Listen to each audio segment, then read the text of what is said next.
The broadcast is now starting. All attendees are in listen-only mode. Bonjour tout le monde et bienvenue à ce webinaire sur la conception du ferraillage béton dans la version 22. Je pense qu'il y avait un petit problème tout à l'heure, un problème technique. Là, j'imagine que vous m'entendez mieux. Je vais voir dans le chat si c'est bon de votre côté. Désolé pour le petit retard, j'avais lancé le webinaire, mais je pense qu'il y avait eu un problème technique. Très bien, merci pour le retour. Donc, je vais recommencer. J'avais commencé il y a quelques minutes, c'est pas grave. Donc, nous allons aborder aujourd'hui la conception béton, spécifiquement les nouveautés pour ce type de conception dans la version 22. Donc, je m'appelle Tarek Shelban et je suis ingénieur au support technique chez SIA. Nous allons parler aujourd'hui donc d'abord de l'accès facile aux données d'entrée du béton, qui a été donc amélioré dans cette version. Ensuite, nous allons parler de la conception automatique d'armature pour les éléments barres, y compris à l'ELS. On va également mentionner la nouveauté concernant le poids du ferraillage conçu, qui est représenté maintenant en kilogrammes par mètre cube par donc unité de volume de béton. On va également mentionner l'amélioration de la qualité des résultats de la conception du ferraillage. Il y a également de nouveaux modèles de conception de ferraillage pour les poteaux. Et on va parler d'une nouveauté qui est la vérification de la capacité à l'ELU des armatures arbitraires pour les éléments 2D, qui est disponible à partir du patch 1 de la version 22. Donc ce patch 1 est déjà mis en ligne, donc vous pouvez le télécharger et donc mettre à jour votre logiciel.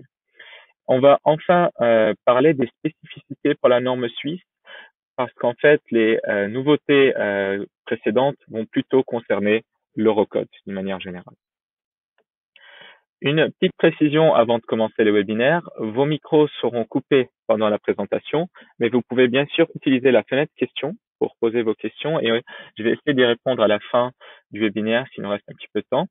Et ce webinaire sera bien sûr enregistré et publié sur notre chaîne YouTube et bien sûr sur notre site internet également. Donc, la première nouveauté concerne l'accès facile aux données d'éléments béton qu'on appelle CMD, qui sont maintenant générés automatiquement pour les éléments barres et aussi pour les éléments plaques, pour les nouveaux et les anciens projets. Donc, vous pouvez les avoir tout de suite quand vous créez un nouveau projet dans la version 22, mais ça sera aussi fait pour les projets réalisés dans les versions antérieures et ces données ne peuvent pas être supprimées. Donc, dans les versions précédentes, si on voulait changer les paramètres d'une barre par rapport aux paramètres généraux pour la conception béton, il fallait qu'on rajoute une donnée additionnelle. Maintenant, c'est intégré directement dans les propriétés de chaque barre et dans chaque plaque. Donc, ça introduit une nouvelle manière de synchronisation avec la configuration globale pour permettre de changer des éléments individuels, donc de ce CMD, tout en laissant le reste mis à jour selon la configuration globale. Donc, comment est-ce qu'on va pouvoir vérifier quels paramètres ont été modifiés? Donc, ces paramètres modifiés vont être en fait mis en valeur graphiquement dans la fenêtre des propriétés du CMD afin de voir cette différence par rapport à la configuration globale. On va le voir tout à l'heure en direct dans CIA Engineer. Ça va être représenté par des couleurs orange, comme on le voit ici, directement dans les propriétés de l'élément. La nouveauté suivante, c'est l'optimisation automatique du ferraillage à l'ELS pour les éléments barres. Ceci était déjà possible pour les éléments plaques, mais ça a été maintenant introduit pour les éléments barres. Donc, ça permet de considérer le contrôle de la largeur des fissures et ou la limitation des contraintes à l'ELS dans la conception du ferraillage. Donc, on va pouvoir visualiser cette augmentation de la section d'armature requise due à l'ELS à la fois dans les sorties graphiques et dans les sorties numériques. Et on va également ajouter la possibilité de vérifier, donc c'est déjà ajouté par contre, la possibilité de vérifier le fait que le ferraillage dimensionné est suffisant via la sortie détaillée des contrôles. Donc ces nouveautés ont été développées suite à un sondage client que nous avions réalisé et c'était un des développements qui était le plus demandé et donc nous l'avons mis en place dans la version 22. La nouveauté suivante concerne la sortie, une nouvelle sortie qui est le poids du ferraillage requis ou bien défini par unité de volume de béton. On va voir ce poids donc sous forme d'une distribution le long des éléments barres ou plaques, que ce soit pour le ferraillage longitudinal ou le ferraillage transversal, Et on va également avoir à la fin un résumé avec une valeur moyenne totale à partir des éléments sélectionnés. Donc on va avoir une ligne avec la masse moyenne du ferraillage pour les poutres, par exemple, la masse moyenne pour les poteaux, etc. Ensuite, on va parler de l'extension des sorties d'optimisation du ferraillage. Donc en fait, on a fait une unification des catégories de résultats entre les commandes de conception 1D et 2D. Donc on va plus facilement retrouver les mêmes fonctionnalités, quel que soit le type d'élément, et ça va permettre d'avoir un choix plus facile à faire dans la conception du béton. On a également un nouveau contrôle global du ferraillage défini pour les éléments 1D et 2D.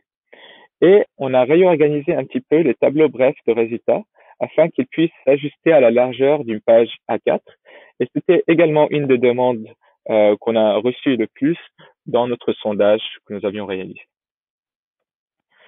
On va également mentionner les nouveaux modèles de ferraillage qui ont été mis en place pour les poteaux.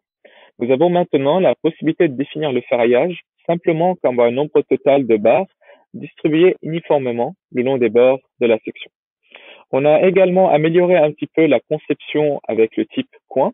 On a rajouté en fait la possibilité de combiner des armatures de coin d'un certain diamètre avec des armatures intermédiaires le long du bord de diamètres différents. Avant, on ne pouvait que mettre des armatures dans le coin avec un certain diamètre. Et la nouveauté, en fait, la plus intéressante au niveau des éléments plaques, c'est la possibilité maintenant de lancer un contrôle de capacité à l'ELU de ces éléments. Ça permet une prise en compte d'un ferraillage arbitraire sur un ou plusieurs lits, chacun avec possiblement une orientation ou un enrobage différent. Donc, c'est un contrôle qui est fait dans deux directions qui sont maintenant identiques aux axes locaux X et Y de l'élément 2D. Et donc, pour chaque direction, le diagramme d'interaction est composé afin d'évaluer la résistance et l'utilisation du ferraillage dans la sortie graphique et numérique. Donc, ça, c'est une des demandes aussi qui était arrivée chez nous lors de ce sondage. Et en fait, avant, on n'arrivait pas vraiment à contrôler un ferraillage utilisateur à l'ELU. On avait déjà les contrôles à l'ELS, comme le contrôle de l'ouverture des fissures et le contrôle de la flèche à long terme. Mais donc maintenant, on peut placer un ferraillage réel dans la plaque et vérifier que c'est bon à l'ELU. Et donc, un dernier sujet que nous allons aborder, ce sont les spécificités pour la norme suisse. Donc, en fait, les données d'éléments béton, CMD, qu'on a mentionné tout à l'heure, sont également générées automatiquement pour les éléments barres ou plaques et ne peuvent pas être supprimés. Et on a toujours la possibilité de calculer un ferraillage requis, un ferraillage théorique, et un ferraillage défini selon un modèle de ferraillage utilisateur. Les contrôles à l'ELU et à l'ELS sont toujours disponibles pour un ferraillage pratique, donc un ferraillage réel, placé dans les éléments bas. Nous allons voir ça à travers un exemple tout à l'heure. Et à savoir qu'on a des développements qui sont prévus pour avoir un flux de travail similaire à celui développé pour les Europods. Je vais maintenant passer directement à SCIA Engineer pour vous montrer ces nouveautés. La première nouveauté va concerner donc les éléments barres. Donc, dans ce projet-là, je vais d'abord venir rajouter des nervures. Donc, je vais les placer dans cette plaque-là avec une section rectangulaire 300 par 300. Et je vais créer une première nervure de ce poteau-là à celui-ci, et puis un autre de là jusque là. Donc, on peut demander à SciEngineer, bien sûr, de calculer la largeur collaborante, et on voit tout de suite comment il la calcule à gauche et à droite de la nervure. Et si on va dans les propriétés de ces éléments-là, on voit tout de suite quelle est la largeur de la largeur collaborante. On a une distinction entre la largeur collaborante utilisée pour les efforts internes et celle qui est utilisée pour les contrôles. Pour simplifier un petit peu les contrôles que nous allons voir dans un instant, je vais désactiver la largeur automatique pour les contrôles et je vais placer plutôt une largeur à droite de 600 mm et pareil à gauche, je vais mettre 600 mm pour ces deux nervures-là. Donc on aura en fait une conception sous une forme T symétrique, ça serait un peu plus simple pour vous montrer ces nouveautés. Donc on va lancer un premier calcul. avec ces nouvelles nervures. Le calcul a abouti. Et juste pour vérifier si tout est bien comme on le souhaite, je vais vous montrer par exemple la déformation 3D sous forme filaire, par exemple. Voilà, on peut voir qu'il y a une quantité de déplacement partout. Il n'y a pas de souci à ce niveau-là. Donc, la première chose que j'aimerais vous montrer, ce sont les données d'éléments, CMD, qu'on a mentionné tout à l'heure. Donc, on les trouve maintenant dans cette étiquette-là, dans les propriétés des barres. Donc, il copie par défaut la configuration globale pour la conception béton. Et par exemple, si ici je veux faire un premier calcul juste pour le ferraillage théorique, je vais désactiver la conception de l'armature fournie. On va voir qu'il va la mettre tout de suite en orange pour signifier que c'est différent de la configuration globale. Une autre chose que j'aimerais vous montrer ici, si on descend un petit peu, on peut voir quels sont les efforts internes qu'il prend en compte dans la conception. Dans ce modèle-là, j'ai désactivé la prise en compte de l'effort normal, mais il y a un recalcul du moment de flexion positif dû à cet effort normal-là qui est négligé. Et on voit qu'on est dans une conception uniaxiale puisque j'ai désactivé le moment MZ et l'effort tranchant VY. Donc, on a MY et VZ, mais on a quand même de la torsion qui est prise en compte ici. Donc, ce qu'on va faire, c'est qu'on va aller faire une première conception du ferraillage théorique. Je vais isoler ces deux nervures et on va faire ce contrôle pour la classe ELU plus ELS, mais je vais d'abord le faire que pour la conception ELU. Donc, je vais désactiver la prise en compte de la limitation des ouvertures de fissure à l'ELS pour l'instant. Et le premier type de valeur, ça va être le ferraillage requis, le ferraillage longitudinal requis en millimètres carrés, qu'on retrouve dans le menu requis et c'est la valeur AS requis. Donc on va avoir une variation de cette valeur en millimètres carrés le long de l'élément. Ça prend un petit peu de temps la première fois, mais ensuite, une fois que c'est calculé, on pourra plus facilement avoir les résultats, les autres types de résultats pour les mêmes nervures. Voilà, donc on a les valeurs en millimètres carrés qui s'affichent, que ce soit pour le ferraillage sur la face supérieure et le ferraillage sur la face inférieure. Donc ça, c'est la valeur en millimètres carrés. On peut également la montrer en termes de nombre de barres. Donc je peux mettre ici NC requis. Et cette fois-ci, on le voit en termes de nombre de barres. On voit que c'est assez grand, par exemple 13,4 phi 12. Parce que dans les propriétés de mes nervures, pour la conception du ferraillage, il prend par défaut un diamètre de 12. Donc, on va voir tout à l'heure, on pourrait augmenter ce diamètre pour qu'on ait un ferraillage un peu plus réaliste, avec un nombre plus réduit d'armatures, bien sûr. D'autres nouveautés dans ce menu de ferraillage requis, c'est la possibilité de voir également le nombre d'armatures totales. Donc, que ce soit face supérieure ou face inférieure, c'est un petit requis SON, comme on le voit ici. Et la nouveauté que j'ai mentionné tout à l'heure, c'était le poids du ferraillage. Donc, on a le GL requis, qui est le poids du ferraillage longitudinal. Vous voyez ici en kilogrammes par mètre cube, le long de l'élément. Et également, le poids du ferraillage transversal, GW requis. Et maintenant, si je demande un aperçu bref de cette conception, on va voir dans le tableau qu'on aura le ferraillage théorique dans la direction Z en millimètres carrés et en dessous en nombre de barres. Pareil sur la face inférieure et puis dans la direction Y, et le ferraillage requis total. Et on va voir ici le ferraillage requis en termes de ferraillage transversal au niveau des étriers. Et à la fin, dans la dernière colonne, on va voir le poids du ferraillage longitudinal et le ferraillage transversal qui va être lui mis à la deuxième ligne. Et comme mentionné tout à l'heure, on va avoir un petit tableau à la fin résumant la moyenne du poids du ferraillage longitudinal donc sur ces deux poutres, du ferraillage transversal et la moyenne globale du ferraillage pour ces deux poutres-là. Donc, en l'occurrence aussi, ici, on a 41,2 kg par mètre cube. Donc, maintenant, je vais revenir dans les propriétés des barres. Et comme mentionné tout à l'heure, je vais prendre plutôt du diamètre 16 au niveau du ferraillage supérieur et le ferraillage inférieur. Je vais revenir dans ma conception et cette fois-ci, je vais activer la prise en compte de l'ouverture des fissures à l'ELS. Je vais régénérer. Il va relancer le calcul.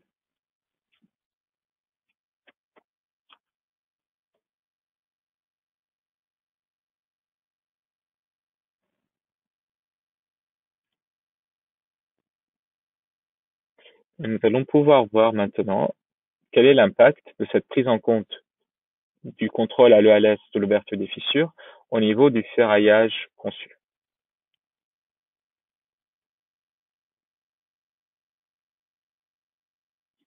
Ça ne devrait plus trop tarder.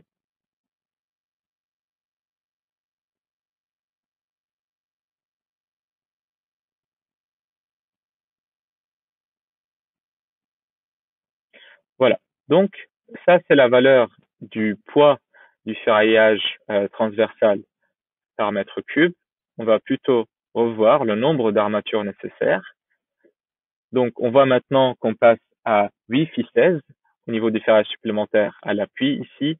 Et en bas, on a par exemple 3,3 ficelles ou bien 4,1 ficelles dans la travée. Donc, ça, c'est le ferraillage total requis. On peut également voir un nouveau menu qui est requis statiquement. Dans ce menu-là, on va pouvoir voir la part du ferraillage due à l'EALU, la S ultimate ici. Donc là, on l'a en millimètres carrés. Et on peut également la voir en termes de ferraillage additionnel dû au contrôle à l'EALS. Donc c'est avec delta S service. Là, je vais régénérer. Et vous voyez que maintenant, on a une partie du ferraillage qui est requise ici à cause donc de ce critère de contrôle à l'EALS. On peut également voir la part du ferraillage qui est due à la torsion avec delta S T et on la voit en millimètres carrés le long de l'élément.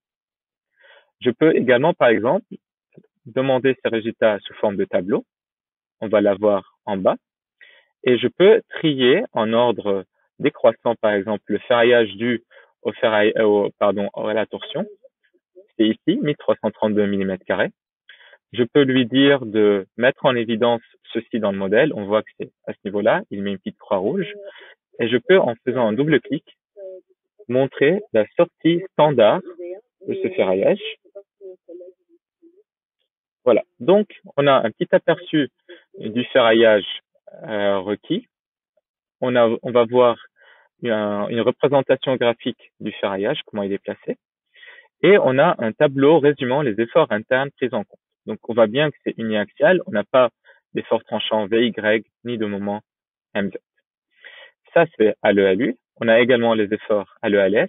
D'un côté, on a les efforts dus à la combinaison caractéristique qui sont utilisés pour calculer les ouvertures de fissures et les efforts dans la combinaison quasi permanente qui, elle, est utilisée pour vérifier si la structure a été fissurée ou pas.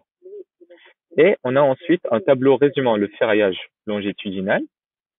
On va voir ici la S minimale requis, la S ultimate, donc la S due à l'état limite ultime, à l'EALU, et la part du ferraillage additionnel dû à la torsion à ce niveau-là. Et éventuellement, si on avait un ferraillage additionnel dû à l'EALS, on l'aurait vu dans delta S service ici. Et dans cette colonne-là, on va voir le ferraillage total requis sur les 4 faces mentionnées ici. Et ce qu'on peut voir également, c'est qu'on a un contrôle qui est fait en même temps. On a le contrôle du diagramme d'interaction ici, le contrôle en capacité, sigma epsilon, le contrôle de l'ouverture des fissures, puisqu'on l'avait activé ici, et on a donc la somme du ferraillage requis à ce niveau-là. Et le poids donc moyen de ferraillage longitudinal requis dans cette colonne. On a également un tableau résumant le ferraillage du cisaillement nécessaire. On peut également demander une sortie détaillée. Donc, si je reviens dans mon tableau de résultats, je peux ici changer de type et mettre détail. Et je vais revenir ici, faire un double clic.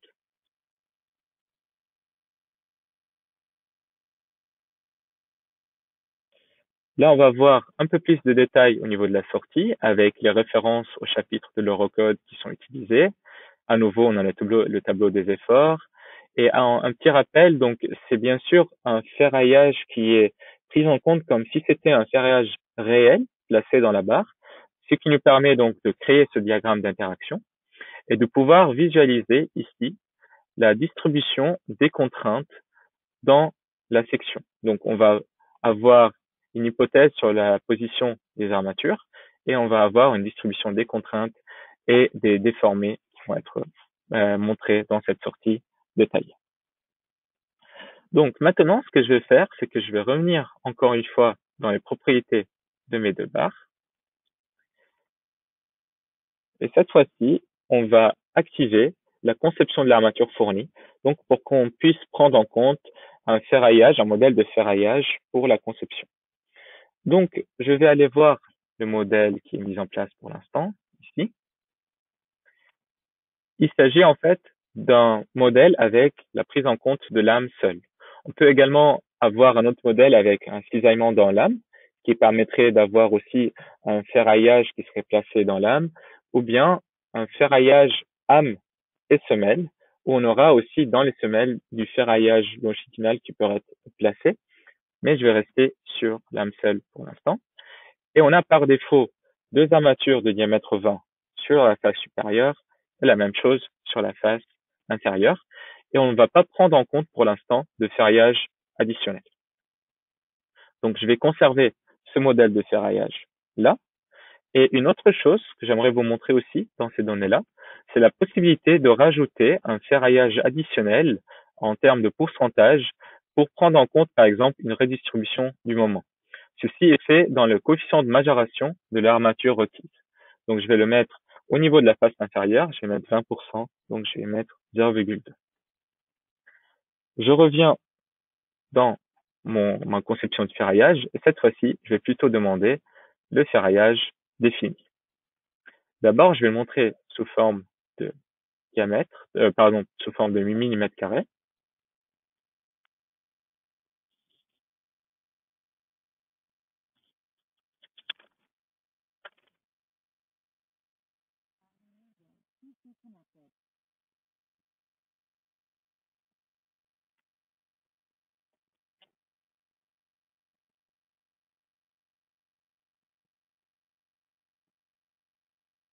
Voilà, ça ne devrait plus tarder.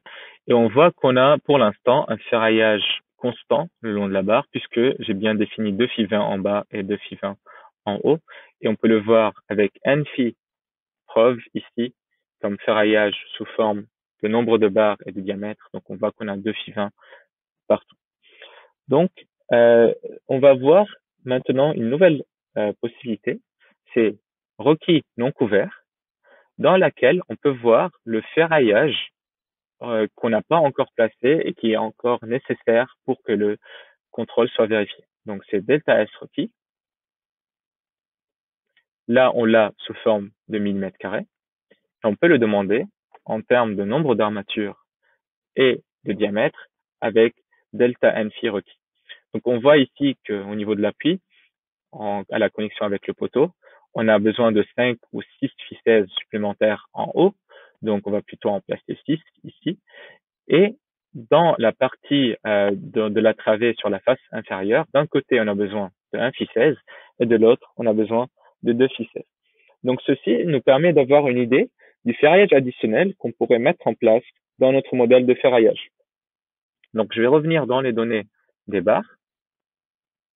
Donc, bien sûr, on aurait pu rajouter du ferraillage additionnel dès le départ, mais je voulais vous montrer un autre moyen de vérifier l'ordre de grandeur du ferraillage qu'on devrait peut-être rajouter. Donc ici, je garde l'option liste par quantité. Sur la face supérieure, je vais demander de choisir entre rajouter 0 ou 6 barres. Et sur la face inférieure, ça va être soit rajouter une ou deux barres. Donc, je rajoute dans la liste l'option d'avoir une barre. Je vais la cocher également. Voilà. Et là, si je reviens dans mon ferraillage défini, ainsi provided, je régénère.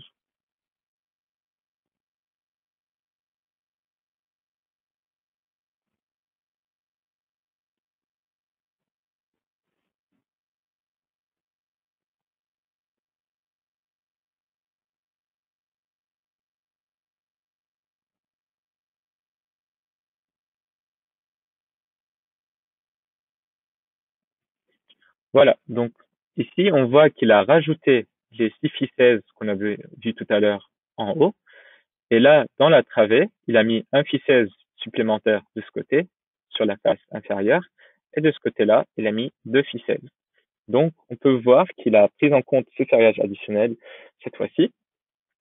Et si je reviens dans requis non couvert et delta n phi requis, je vois que c'est vide maintenant, donc on n'a plus besoin de ferraillage supplémentaire.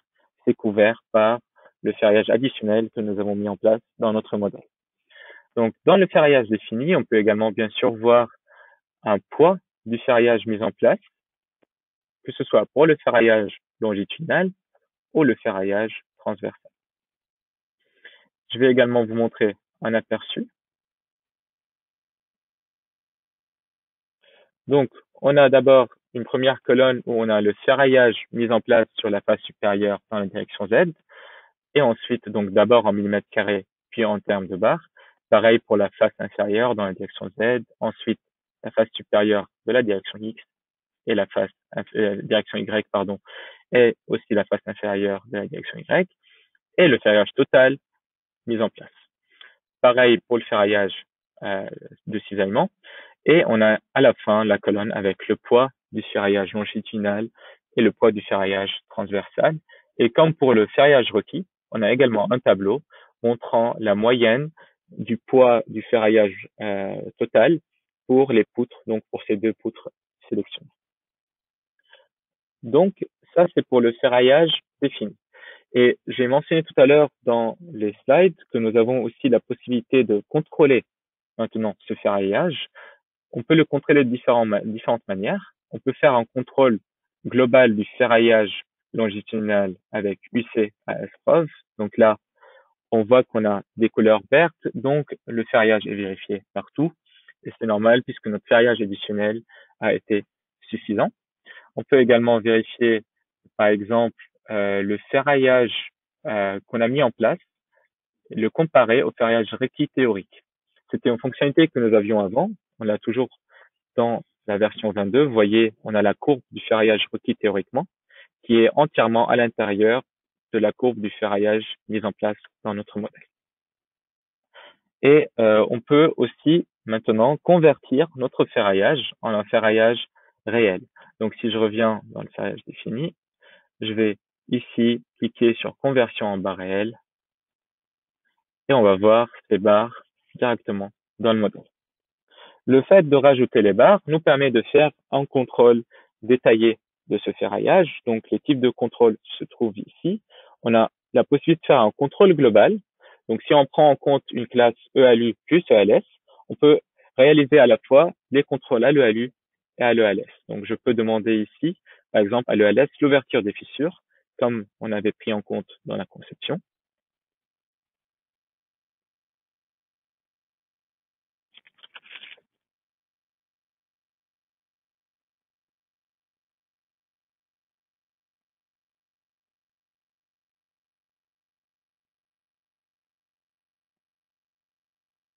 Donc, pour ce ferraillage-là, on va avoir un résumé dans l'aperçu. Donc, ici, on voit que le contrôle maximal est de 0,89, donc un taux de travail de 89%.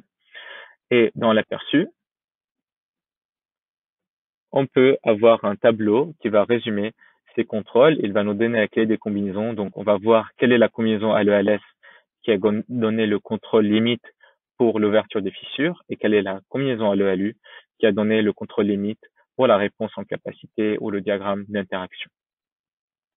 Ce qu'on peut également faire, c'est cliquer sur contrôle en section. On va choisir notre barre et choisir la section qu'on voudrait contrôler d'une manière plus détaillée.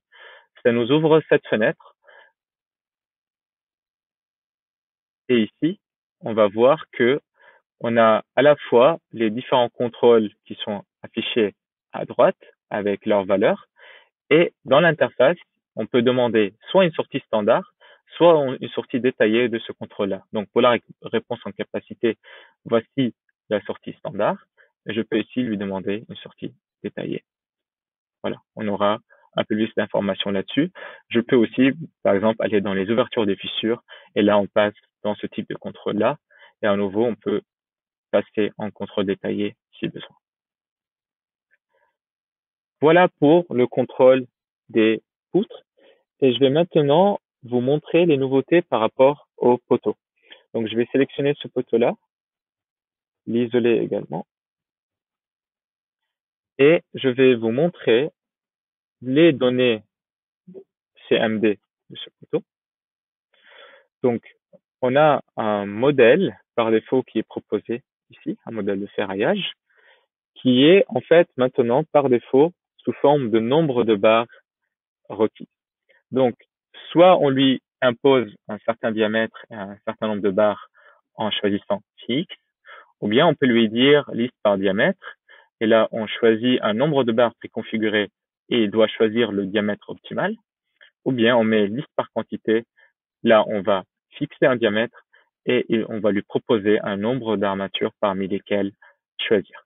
Donc là je vais annuler, je vais garder la configuration par défaut avec les 4 ficelles et je vais aller demander le ferraillage requis théoriquement d'abord. Donc je vais aller à nouveau dans la conception de ferraillage, dans le menu requis et AS requis. Je régénère.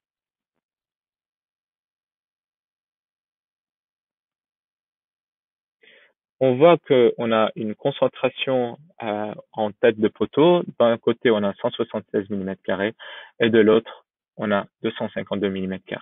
Donc, j'avais déjà affiché les axes locaux dans mon modèle. Je vais vous afficher aussi des étiquettes. On voit que l'axe en vert, c'est l'axe Y et l'axe en bleu, c'est Z. Donc, c'est plutôt le ferraillage dans la direction Z qui est un peu plus grand que le ferraillage dans la direction Y. Donc, on va comparer ce ferraillage requis au ferraillage défini. Donc, en termes de comparaison, on peut tout de suite aller dans défini utilisation et à requis. Ouais. Donc, on voit que les 4 ficelles mises en place sont déjà suffisants.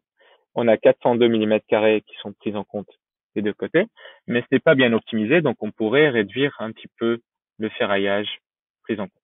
Donc, on va aller voir du coup les nouveautés dans les modèles préconfigurés pour le poteau. Je pourrais commencer, par exemple, par mettre du Phi12 ici, au lieu du Phi16. Et là, si je régénère,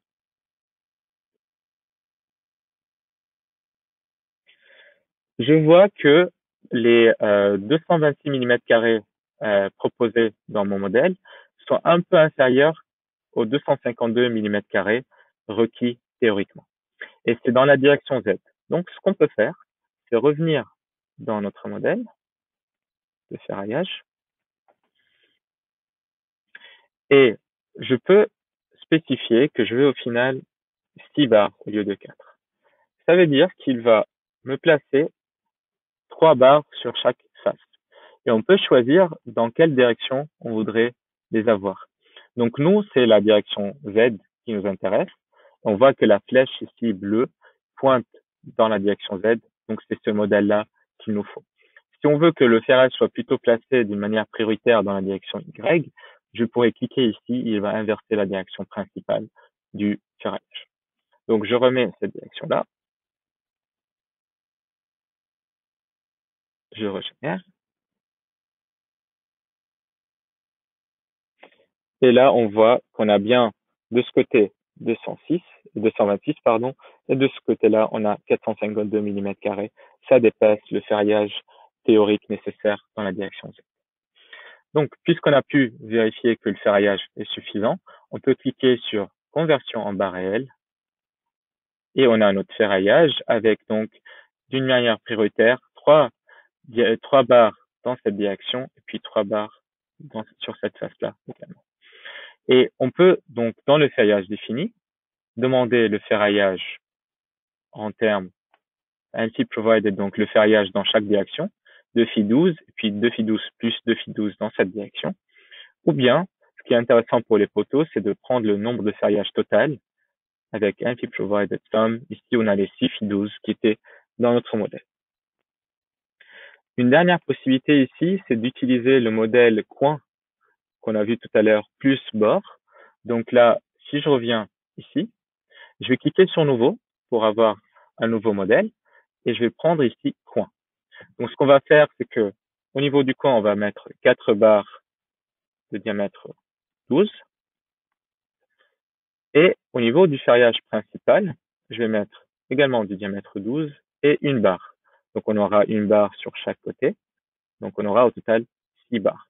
Et comme tout à l'heure, on peut choisir la direction principale. Vous voyez, si je clique ici, ça sera Y, donc les deux barres seront placées comme ça. Sinon, je reclique et on aura la direction Z, donc ils seront bien placés dans la direction qu'on souhaitait avoir. Donc je vais cliquer sur OK. On voit maintenant que c'est un nouveau modèle et c'est en orange puisque ce n'est pas le modèle pris par défaut dans la configuration béton. Donc si je reviens dans mon ferriage défini,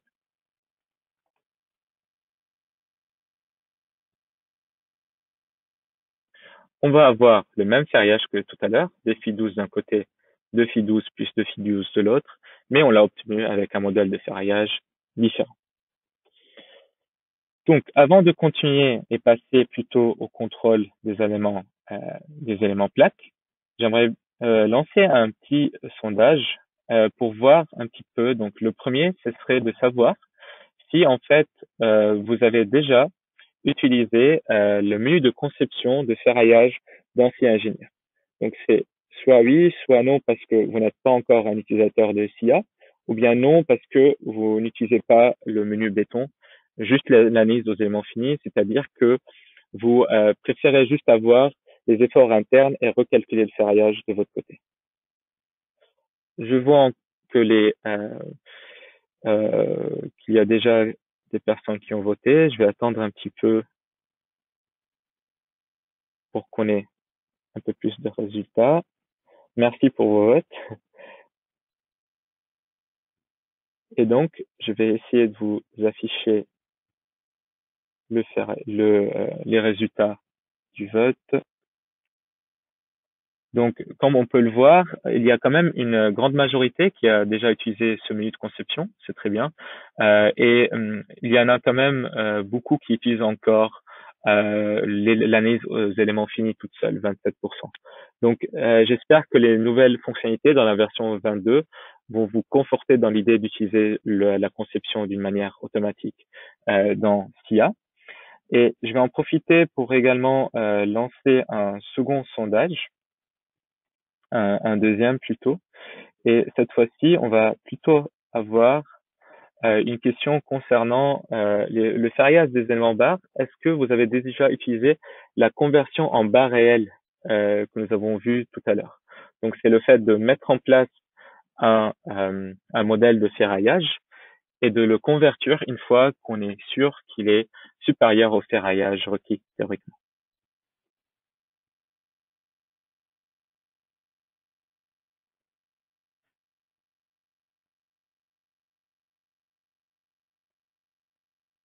D'accord. À nouveau, merci à tout le monde pour vos votes. Je vais patienter encore parce que je vois qu'il y en a certains qui sont toujours en train de voter.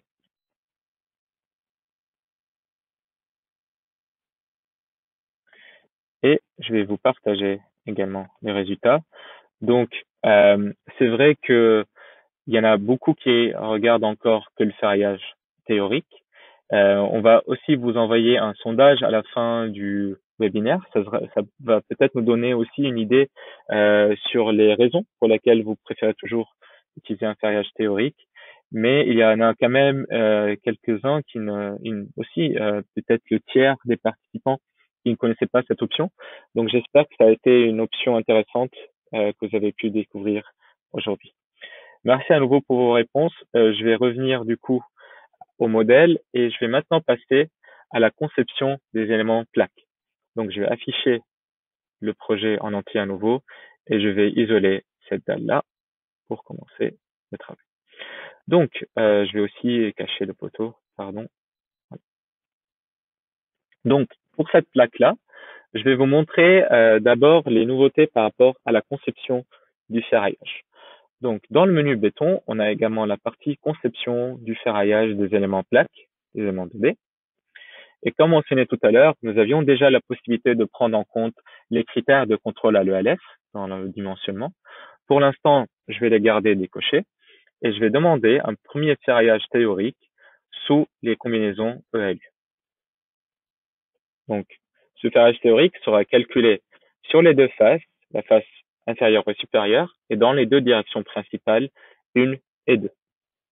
On va avoir une cartographie de ferraillage en millimètres carrés qui sera affichée.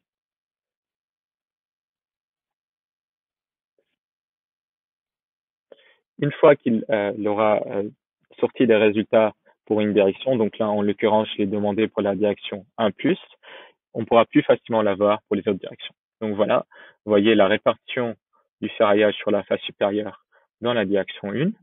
Je peux aussi bien sûr la montrer dans la direction 2 et peut-être sur la face inférieure par exemple.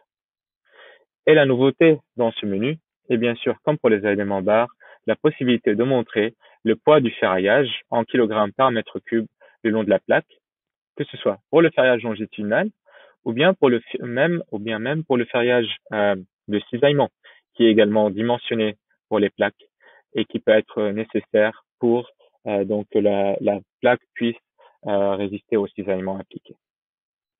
Donc ça, c'était par rapport au ferraillage théorique demandé.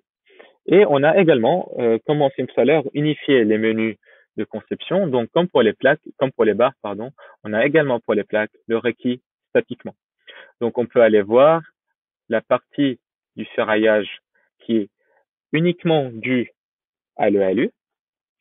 Et une fois qu'on a activé le dimensionnement à l'ELS, ici, je vais recalculer, on va pouvoir éventuellement voir s'il y a une partie du ferraillage qui est nécessaire due au contrôle à l'ELS.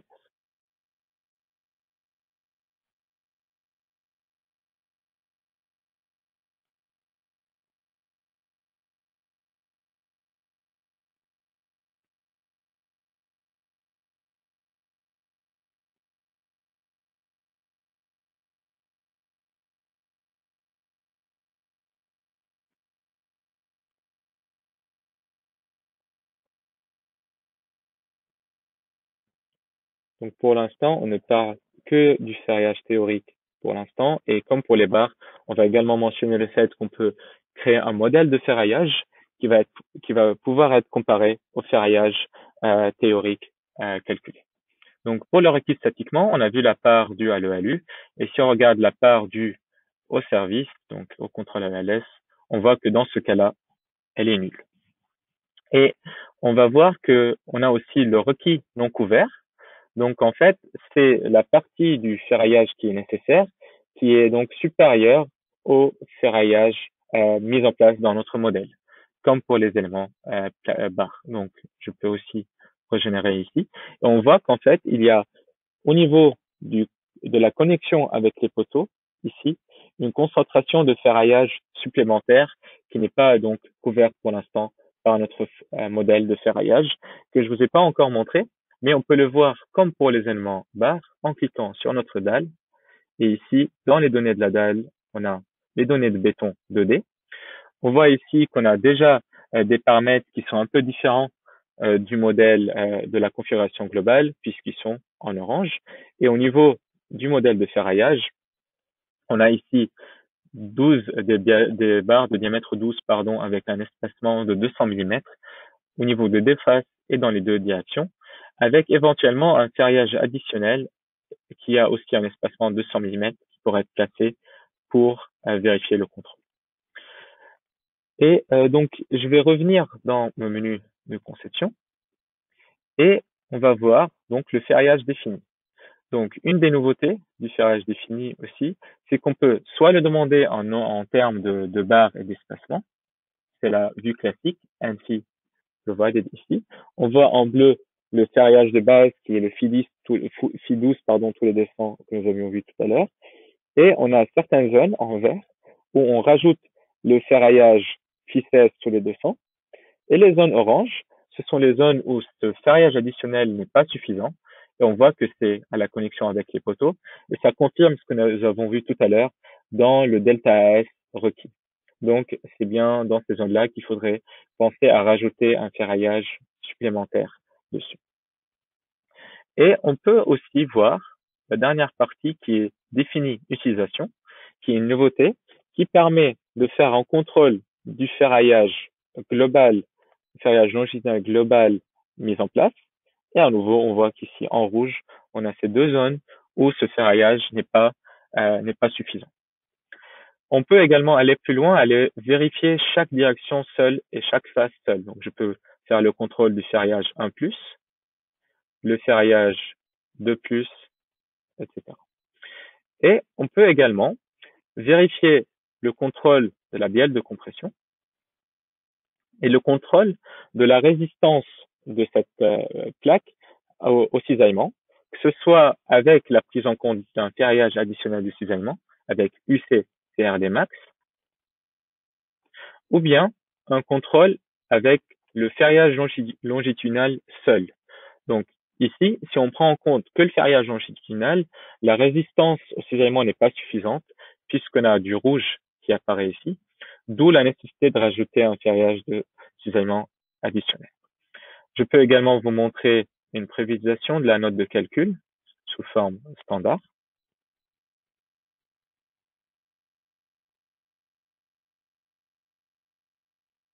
Ici, on a une représentation du ferraillage mis en place et un tableau résumant toutes ces valeurs-là. Donc, on voit qu'on a la valeur de l'AS minimale renseignée dans le recode, le ferraillage dû aux combinaisons à l'ELU, et donc le delta S, qui est le ferraillage additionnel dû aux critères de contrôle à l'ELS, qui n'a pas été nécessaire dans ce cas-là. Et on a donc le ferraillage requis théoriquement et à la suite le ferraillage mis en place. Et donc le taux de contrôle, c'est le ferraillage donc longitudinal qui est mis en place, divisé par le ferraillage, ou plutôt le ferraillage mis en place, c'est le ferraillage requis qu'on divise par le ferraillage mis en place. Et donc ici, on a une valeur de 1,14 qui est supérieure à 1, donc le contrôle n'est pas vérifié. Et pareil, on a le poids du ferraillage longitudinal mis en place avec GL provided ici. Donc, ceci, c'est bien sûr le tableau résumé complet. Et on a ensuite un tableau spécifique à l'EALU avec les valeurs d'effort interne prises en compte et les différentes contraintes dans le béton, sigma C, et les contraintes dans les armatures, sigma S, par exemple. Et sous la sortie bref, on a aussi des informations intéressantes qui peuvent être utilisées, puisqu'on aura aussi le contrôle dans chaque direction. Donc, on va avoir pour chaque direction le ferraillage requis théoriquement et le ferraillage mis en place. Et si c'est insuffisant, ça sera renseigné en parenthèse. Et comme on l'a montré tout à l'heure, on a un contrôle du biais de compression et un contrôle du cisaillement. Donc, à la première ligne, on a le contrôle avec la prise en compte d'un ferraillage additionnel du cisaillement. Et ensuite, à la deuxième ligne, c'est le contrôle sans ferraillage additionnel de cisaillement. Et on a également ici, éventuellement, des avertissements qui peuvent être renseignés ici. Donc, cet avertissement signifie que le ferraillage n'est pas suffisant. Maintenant, je vais vous parler de la nouveauté principale au niveau des plaques. C'est cette conception à l'EALU qui est possible, ce contrôle, pardon, à l'EALU de la capacité de la plaque. Ce n'est possible que pour un ferraillage réel, donc un ferraillage pratique mis en place. Donc, ce que je vais faire, c'est aller ajouter un premier dit de ferraillage sur la face inférieure. Donc, c'est ici avec le menu ferraillage 2D. Et je vais conserver l'hypothèse de base avec des diamètres 12 espacés de 200 mm. Et je vais venir placer ça sur la plaque en entier en sélectionnant un polyligne ici. Et là, voilà, j'ai mon ferraillage qui est placé. Je vais aussi améliorer un peu l'affichage en montrant dans le menu béton la section d'armature et la position du ferraillage. Et ici, au niveau du ferraillage 2D, je vais afficher l'étiquette et le diamètre plus espacement. Donc, on voit dans les deux directions, on a du Fi12, tous les 200. Et donc, cette nouvelle fonctionnalité est disponible ici. On a le contrôle de la capacité EALU des éléments 2D. On va à nouveau pouvoir choisir pour quelle combinaison on voudrait faire ce contrôle. On peut également activer ou désactiver la prise en compte de l'effet de nervure. Et je vais cliquer sur régénérer pour vous montrer un premier contrôle.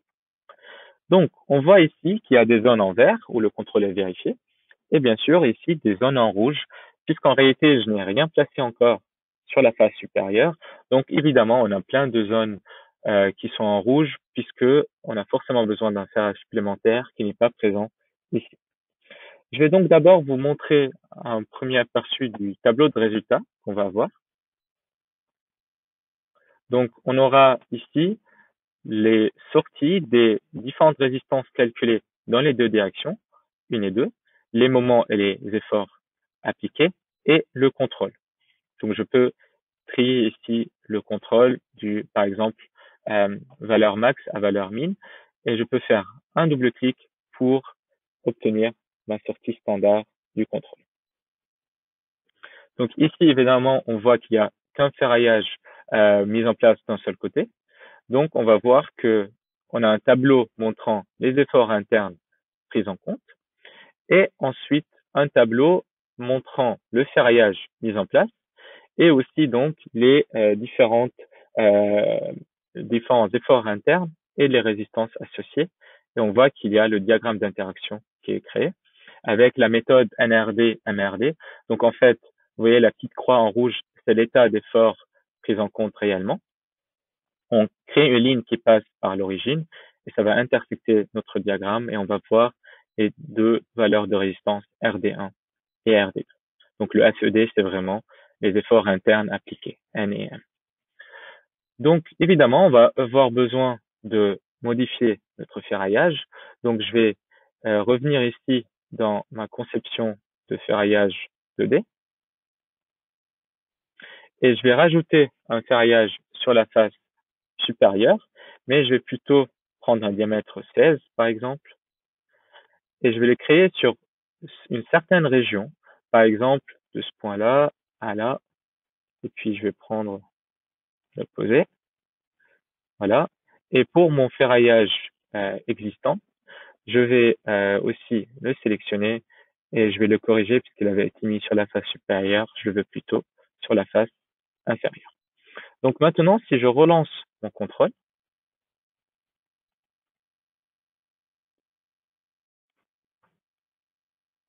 on voit qu'on a plus de zones vertes, c'est normal, puisqu'on a pu corriger certaines zones où on avait besoin de ferraillage additionnel sur la face supérieure. Mais là, dans la zone où on n'en a pas rajouté, on voit qu'on a toujours du rouge. Et dans cette zone où on a déjà du ferrage supplémentaire, ce n'est pas suffisant au niveau du coin de connexion avec ce voile et au niveau de la connexion avec ce poteau. Donc on pourrait bien évidemment revenir sur le modèle et rajouter un ferrage supplémentaire ou bien modifier le ferrage additionnel que nous venons de mettre sur la face supérieure. Mais je vais quand même vous remontrer le nouveau type de sortie, puisque cette fois-ci, on a les deux ferraillages dans les deux directions qui sont prises en compte.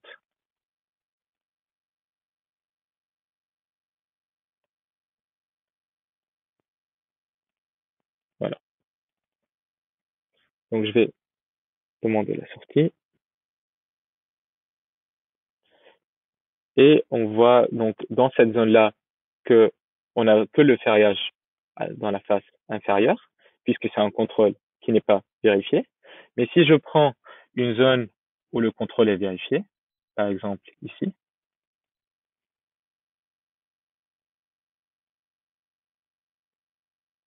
c'est une zone où on a à la fois du Phi 12 tous les 200 en bas et puis du Phi 16 tous les 200 sur la face supérieure.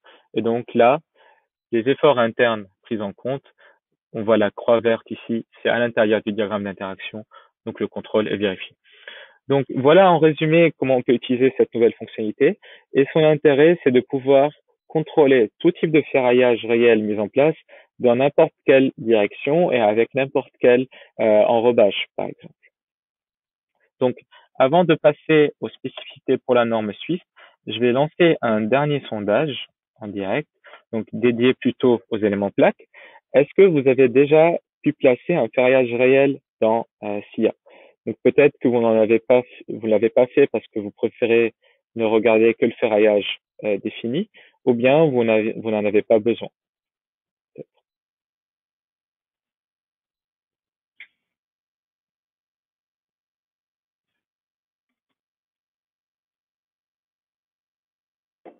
D'accord. Merci pour vos votes. Donc, je vois que c'est assez équilibré. Euh, il y en a, je vais vous partager les réponses. Donc, il y a à peu près le même nombre de personnes qui l'utilisent que ceux qui n'en ont pas besoin. Et il y en a certains qui préfèrent toujours utiliser le ferrillage défini. Par contre, mais j'espère que cette nouvelle fonctionnalité donc va vous permettre d'utiliser ce ferrillage réel et ça pourrait peut-être vous aider dans votre conception à ce niveau. Donc, passons maintenant à la dernière partie de ce webinaire où je vais plutôt montrer ce qui est dédié au code suisse, SIA. Donc en fait, comme pour l'Eurocode, maintenant quand j'ai créé donc un autre projet identique mais réalisé avec la norme SIA, on a également les données additionnelles des données additionnelles béton des éléments qui sont tout de suite intégrés dans les propriétés des éléments. Donc on le voit ici, j'ai désactivé le mode avancé, donc c'est en orange. Et ici, j'ai créé un modèle spécifique que nous allons voir dans un instant pour la conception du ferraillage. Donc le flux de travail au niveau du code ou de la norme suisse, c'est d'aller d'abord demander un ferraillage théorique requis en millimètres carrés. Donc c'est pour une combinaison à l'ELU, on va demander l'AS requis.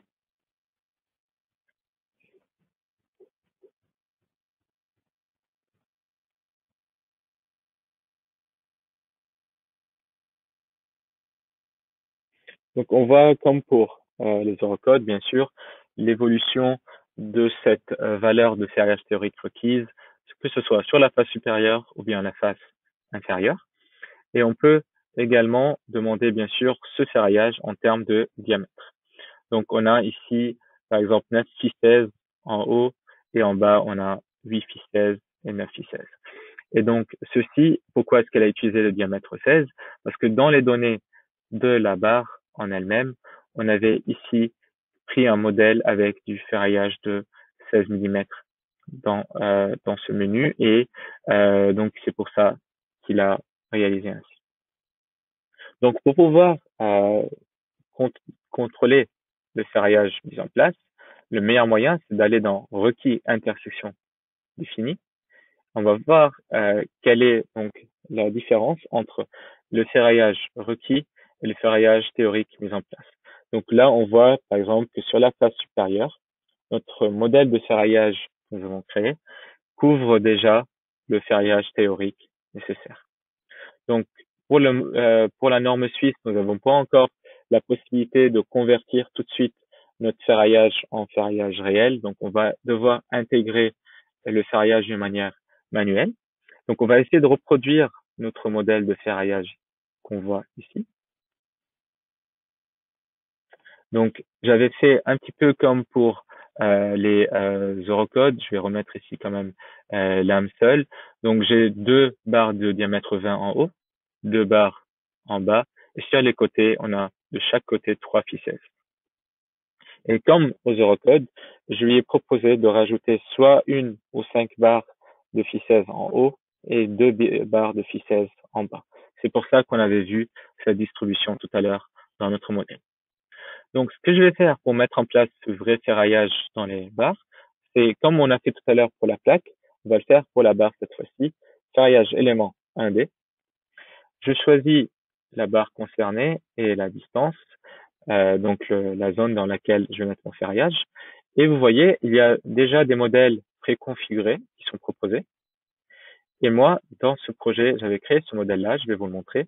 On a donc un premier lit ici avec deux fivins en bas, un deuxième lit avec deux fivins en haut, et on a deux lits supplémentaires pour les armatures sur les côtés, donc avec trois ficelles à chaque fois sur chaque côté.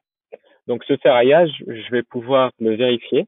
Une fois qu'il sera vraiment placé dans les barres, on aura le même type de contrôle qu'aux eurocodes, donc contrôle ELU et ELS. Je suis désolé, j'ai un petit problème au niveau de l'affichage. Je vais remontrer ce qu'il y a.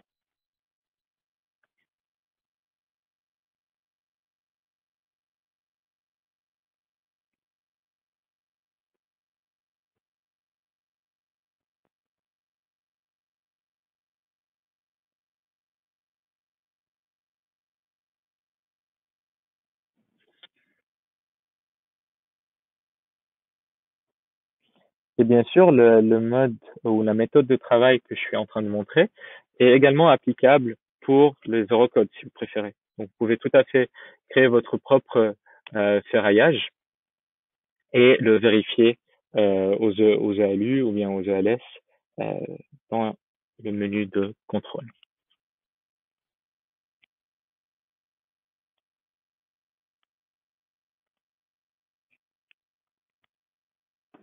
Donc là, je vais revenir dans la partie béton et remettre mon ferraillage. Je resélectionne ma nervure. Donc, cette fois-ci, je vais tout de suite dire, je vais prendre ce ferraillage-là à partir du modèle. Et je vais refaire la même chose de l'autre côté. Voilà, du modèle. On peut aller vérifier aussi, par exemple, les barres. On peut les sélectionner, voir leurs propriétés et, par exemple, leur assigner le bon matériau. Donc, je vais leur donner du B500B, par exemple, ici. Et on va pouvoir également choisir l'espacement des étriers. Donc, je peux prendre au niveau de cette barre, qui est la barre, par exemple, B48, je vais aller changer l'espacement. Et donc, pour aller changer l'espacement, il faut aller dans éditer l'espacement des étriers, dans les propriétés. Et lui, par défaut, il propose un espacement régulier. Ce qu'on peut faire, c'est choisir une première zone, par exemple 2.715 mm. Donc, je vais mettre une distance de 0.09 ici. Donc, j'ai pris un petit peu le même espacement que nous avions calculé aux Eurocode. Dans la zone 2, je vais prendre 2.38 mètres avec un espacement qui est un peu plus grand de 14 mm et ensuite de 140 mm, pardon, et une dernière zone où on aura un espacement de 70 mm. Voilà.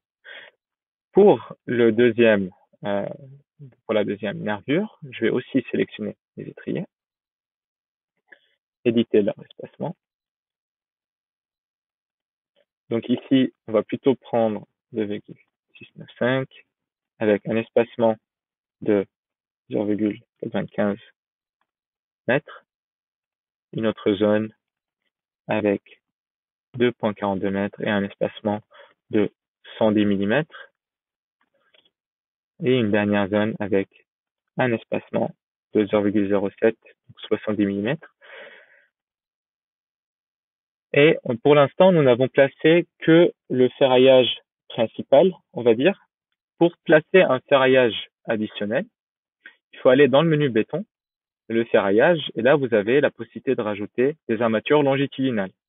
Donc, par exemple, sur cette poutre-là, sur la face supérieure, je vais mettre du 2/3 à la fin de la barre, un nouveau lit de ferraillage. On a dit qu'on allait mettre 5 ficelles de plus en haut.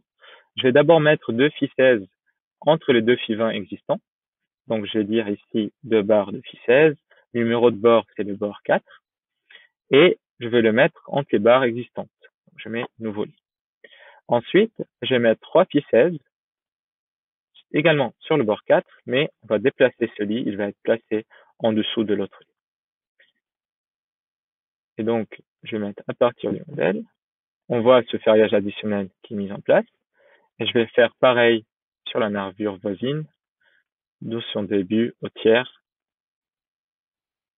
La même chose, 2 ficelles sur le bord 4 entre les deux, et puis 3 qui vont être placés sur un nouveau lit. Et au niveau des armatures sur la face inférieure, je vais également répéter l'opération. Et cette fois-ci, je vais aller les mettre donc du tiers aux 2/3 de la barre et les mettre sur la face ou sur le bord 2. Cette fois-ci, on va mettre 2 ficelles pour le coup. Nouveau lit. Voilà, il les place entre les armatures existantes. Et je fais pareil sur l'autre nervure. Voilà, 1/3, 2/3.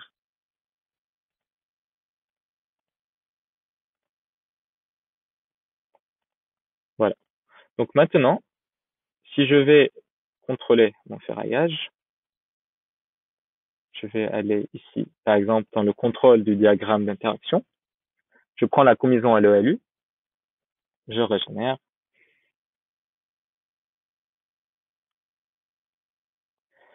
Et là, mon contrôle n'est pas encore vérifié.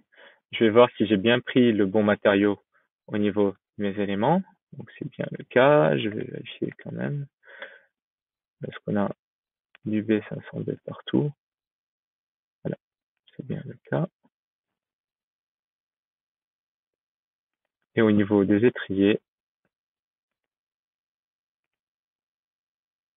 voilà, c'est au niveau des étriers, par exemple, que je n'ai pas fait le bon choix du matériau. Donc je vais corriger ça.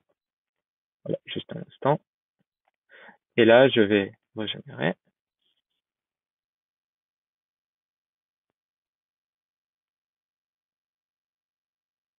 Et cette fois-ci, on voit que le contrôle est bien vérifié. Et je peux aussi faire un contrôle en section et aller voir sur cette section donnée les différents contrôles.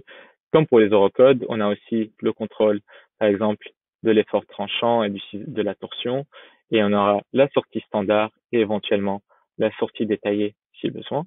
Et si on utilise plutôt une combinaison ALE-ALS, on peut aller voir aussi le contrôle de la limitation des contraintes.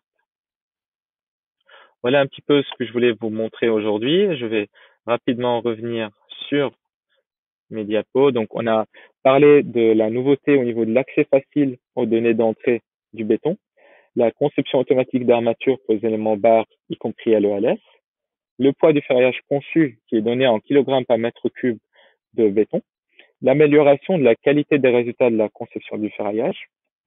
On a également de nouveaux modèles de conception au niveau du ferraillage pour les poteaux et une nouvelle vérification de la capacité à l'ELU des armatures arbitraires pour les éléments plaques disponibles à partir du patch 1 et on a parlé un petit peu des spécificités pour la norme suisse.